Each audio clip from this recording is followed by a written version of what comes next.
Hi everyone and welcome back to my channel. So today I wanted to show you how to make this delicious fruit bread.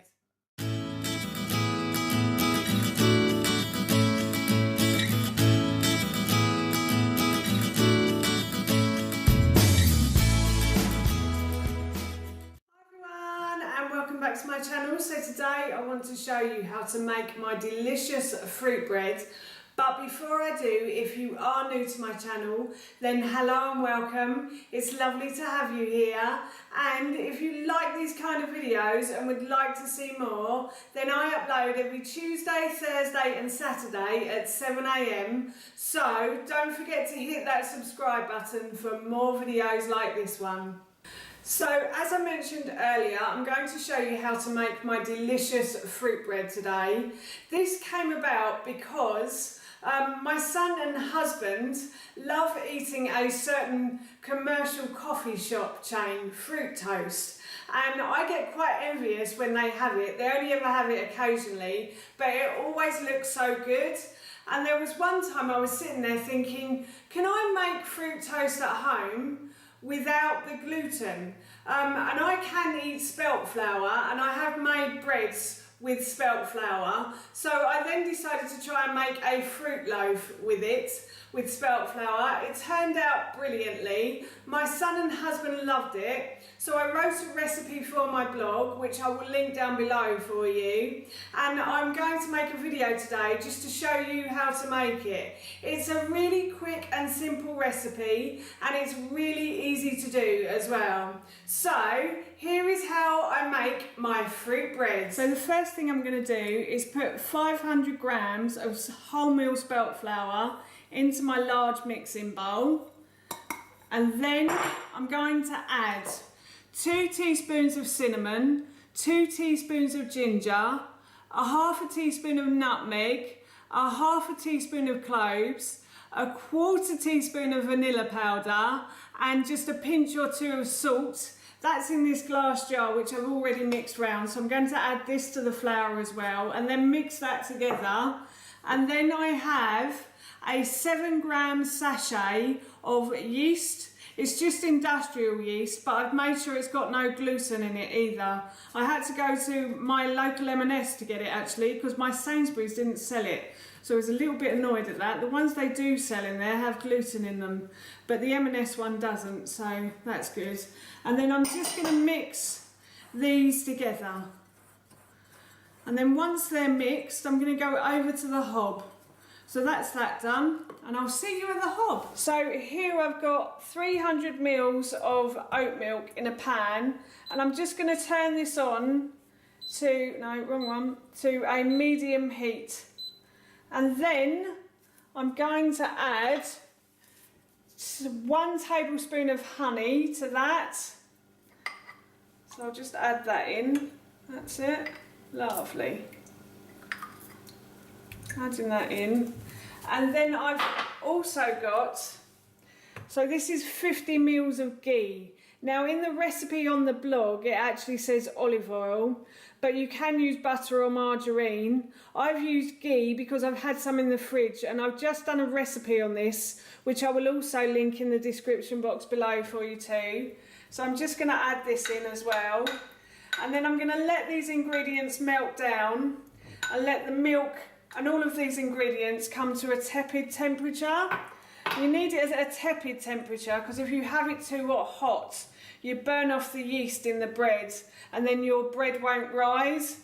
So tepid is good because it's not too cold and it's not too hot then. I'm spilling it over the side, but there you go. So yeah, I'm just going to keep stirring this now. Milk, butter and honey are all mixed together now, and the temperature of the milk is just tepid, it's lukewarm. So it's the perfect temperature to add to the flour, the yeast and the spices. So before I start mixing in the liquid, I'm going to make a well in the dry ingredients. So I'm just going to make a well like that in the dry ingredients.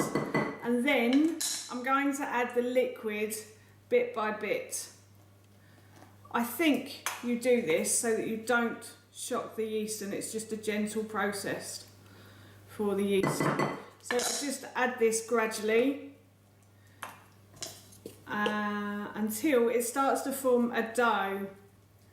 So until you can see a dough starting to form. Just a bit more milk, I think, there.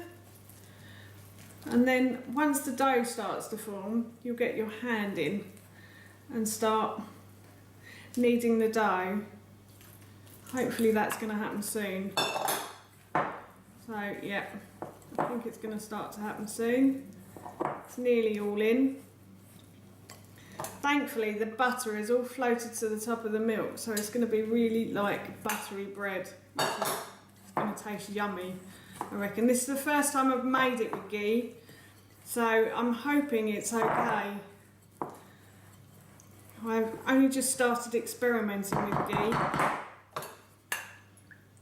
If it does work, I probably will change the recipe down below as well, so yeah.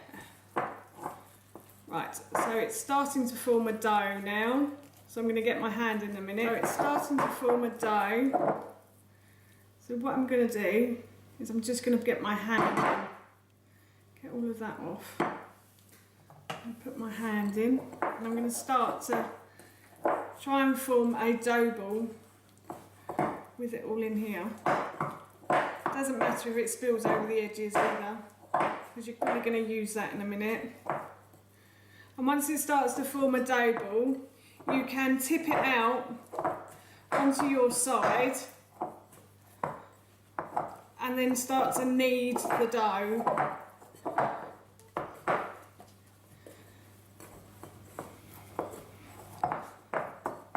Oh, it's lovely and springy.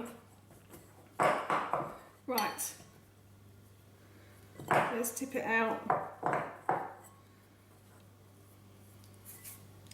I might just add a bit of extra flour to the side there. Just going to add the flour there, and then I'm going to tip this out. I'm going to get the last of this bit out as well. I love making bread. I think it's so therapeutic, this bit. And then I'm just going to knead it. So what I'm going to do here is I've just got the heel of my hand. So I push down on the heel of my hand and then I fold the dough back over. So I push down on the heel of my hand and fold the dough back over. And you need to do this for about 5 minutes. It does make the dough really soft and lovely as well. And I always find that if I do it twice, the dough is just really, really soft then. Like the bread is just really nice and crumbly. And you may need to, during this process, add more flour as well, because it will tend to stick to the side. You can use a chopping board as well if you don't feel like you want to use your sideboard to do it. I have cleaned this as well thoroughly before I started making the bread too, just in case you were wondering. So yeah, so all you do is the heel of your hand and fold it back over. I'm going to carry on now. Oh, I'm getting out of breath. So while I'm kneading this dough, I'm also going to add 100 grams of raisins, 100 grams of chopped dates and 100 grams of chopped apricots. I was also meant to have 100 grams of cranberries in here as well, but unfortunately I forgot to get some from the supermarket. So I'm just going to go with what I've got in this bowl. So what I'm going to do is I'm just going to spread it across the surface, try to mix it up as much as possible as well. And then I'm going to put the dough on top and just mix it in. And hopefully we shall get some beautiful fruit dough in a minute, fruit bread dough. So yeah, I'm just going to keep doing this for now. I want you to show me how to get to know someone like you, someone like you. I want you to know me, 'cause I know then you'll see we can be true, we can be true. I want you to see what I see in us. So once that's done, I'm going to put that back into the clean bowl and I'm going to take it upstairs to the airing cupboard. If you haven't got an airing cupboard, then a warm room in your house will do. and I'm going to leave it in there for about 45 minutes to an hour, or until it doubles in size, and then I'm going to bring it down and I'll show you what to do then. As you can see, the fruit bread has doubled in size, the dough has now doubled in size, and I'm just going to take this out of the bowl. There we go. And what I'm going to do is, I'm going to knead this again, but first I'm going to put some ghee onto my surface. I've cleaned it again since as well, if you were wondering. So I'm going to put some ghee on my surface and rub it into the surface, and then I'm going to put the bread on top and I'm going to knead like this. And again, I'm going to do this for 5 minutes. And during this process, you may also need to add some more ghee to the surface. You can also use olive oil as well if you need to, if you haven't got ghee in your cupboard or.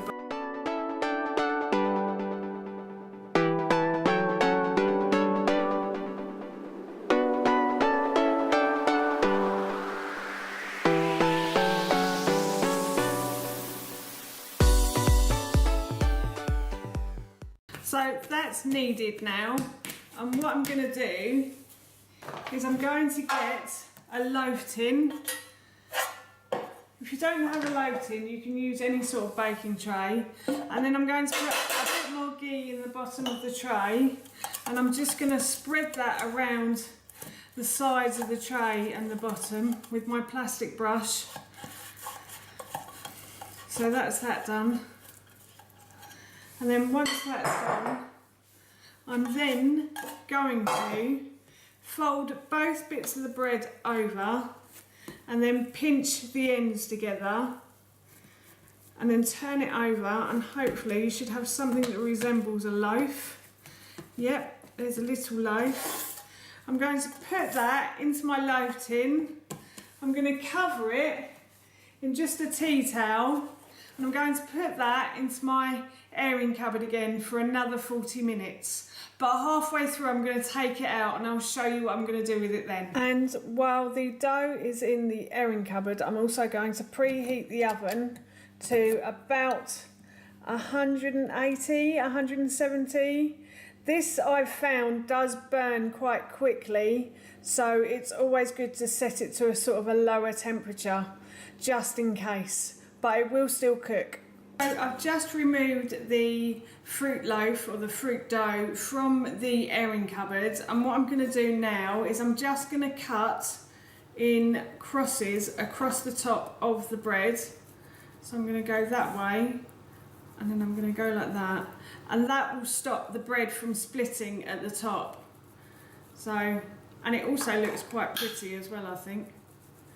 So, and that way. So you have like a zigzag effect on the top there, crosses effect on the top. And now I'm going to put this back into the airing cupboard for probably about another 20 minutes. And then once the 20 minutes is up, I'm going to put this into the oven. So I've just removed the fruit loaf from the airing cupboard, and I'm now going to put this into the oven. Now preheated to 180 degrees, and I'm going to put the fruit loaf in for about 25 to 30 minutes. So the fruit toast is done. I've turned off the oven, and that is what it looks like. So looking forward to tucking into some of that soon. Just going to leave it in its tin to cool on the cooling rack. Probably about half an hour now. I've left this to cool, and I'm now going to tip it out and leave it on the cooling rack.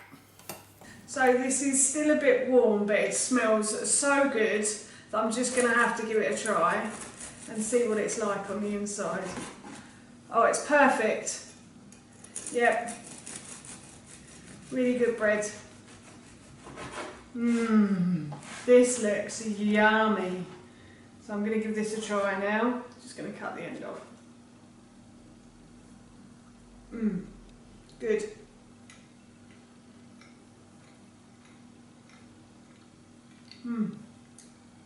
Delicious. So I'm off to enjoy this slice of fruit loaf now. That's it from me. Thank you so much for watching. Please feel free to give me a big thumbs up if you enjoyed this video, and please feel free to leave any comments below. Do you enjoy fruit loaf, and what do you like to have it with? I'd love to know, and please don't forget to hit that subscribe button. See you all soon. Bye.